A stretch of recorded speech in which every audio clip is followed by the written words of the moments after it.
Assalamualaikum warahmatullahi wabarakatuh. Hai semua, perkenalkan nama saya Kanjur Kanana Leano dari kelas 9C.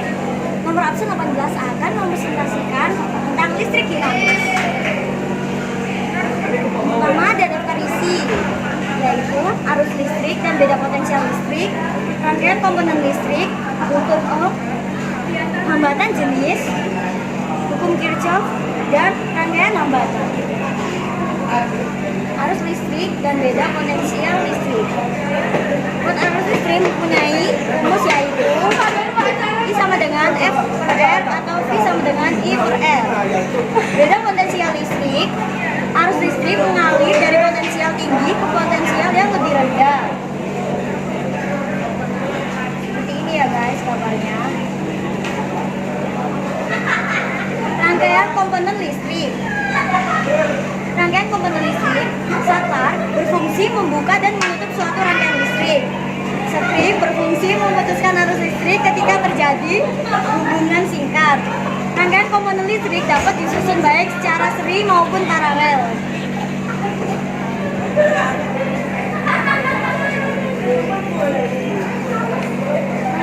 Ini macam-macam saklar.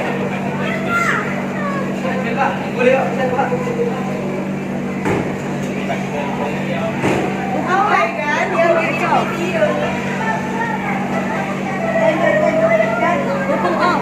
Jika suhu tidak berubah, arus yang mengalir melewati kawat pemantau sebanding dengan perbedaan potensial di antara beda potensial listrik dan buat arus listrik akan selalu tetap. Hukum Kirchhoff. Jika hukum pertama Kirchhoff, titik percabangan satu masuk sama dengan S1 keluar. Hukum satu Kirchhoff menyatakan bahwa pada setiap titik persambungan, jumlah seluruh arus listrik yang menuju ke persambungan sama dengan jumlah arus listrik yang meninggalkan persambungan. Hukum kedua Kirchhoff. Seperti ini ya teman-teman. Hambatan jenis. Hambatan jenis dilakukan dengan air mengalir di dalam sebuah pipa.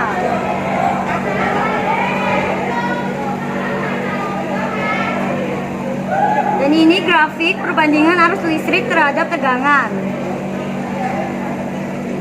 Konduktor, isolator, semikonduktor. Penggunaan bahan konduktor dan isolator. Konduktor adalah biji besi, merupakan salah satu contoh konduktor. Bahan mudah dialiri arus listrik. Isolator merupakan bahan yang suka dialiri arus listrik, diantaranya kayu dan kaca. Semikonduktor, germanium atau Ge salah satu contoh bahan semikonduktor. Semakin tinggi suhu semikonduktor, daya hantarnya semakin baik. Penggunaan bahan konduktor dan isolator dalam kehidupan sehari-hari. Bahan isolator digunakan sebagai pembungkus kawat pada kabel. Rangkaian hambatan.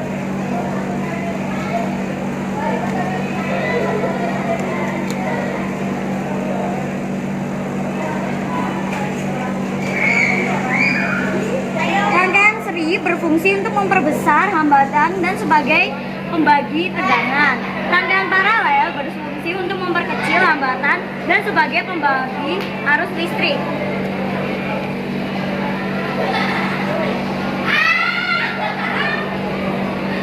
Nah, ini mulai yang kedua ya guys, tentang energi dan daya listrik. Di daftar isi ada faktor yang mempengaruhi energi listrik, daya listrik, pembentukan bentuk energi listrik, konservasi energi. Yang pertama, faktor yang mempengaruhi energi listrik. Mesin cuci, contohnya W sama dengan energi Joule atau WH, V sama dengan beda potensial atau volt, I sama dengan kuat arus atau ampere, D sama dengan waktu atau detik. Dan ini rumusnya. Daya listrik, hubungan antara daya listrik P, energi listrik W, dan waktu pemakaian terhadap energi listrik T dinyatakan seperti ini ya. Dan ini fotonya. Ini lampu yang menghabiskan 80 watt. Jika T-nya dalam detik maka W Joule, jika T-nya dalam jam maka W dalam WH. P sama dengan daya listrik atau watt B. Energi joule atau WH. C. Waktu detik atau jam. Menghitung pemakaian energi listrik di rumah tangga. Seperti ini contohnya meter listrik atau kWh meter. 1 kWh sama dengan 3600 joule. Biaya yang harus dibayar untuk rekening listrik PLN adalah jumlah energi total pemakaian dikali harga langganan listrik 1 kWh. Perubahan bentuk energi listrik.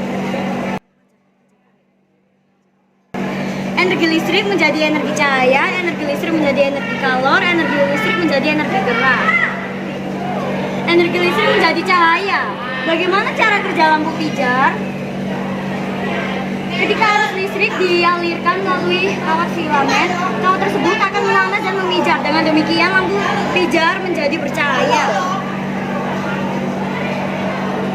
Energi listrik menjadi energi kalor. Prinsip dasar, ketika arus listrik mengalir melalui suatu hambatan, muatan listrik yang mengalir berlawanan arus dan menyebabkan tumbukan. Seperti ini. Energi listrik menjadi energi kalor. Sini ada dryer, setrika listrik, kompor listrik, solder, dan pemanas air. Dryer merupakan salah satu alat yang menggunakan motor listrik. Motor tersebut dapat mengubah energi listrik menjadi energi gerak.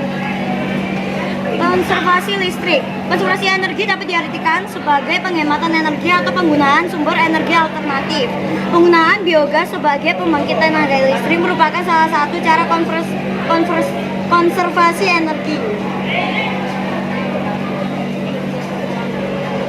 Segitu saja presentasi dari saya. Wassalamualaikum warahmatullahi wabarakatuh.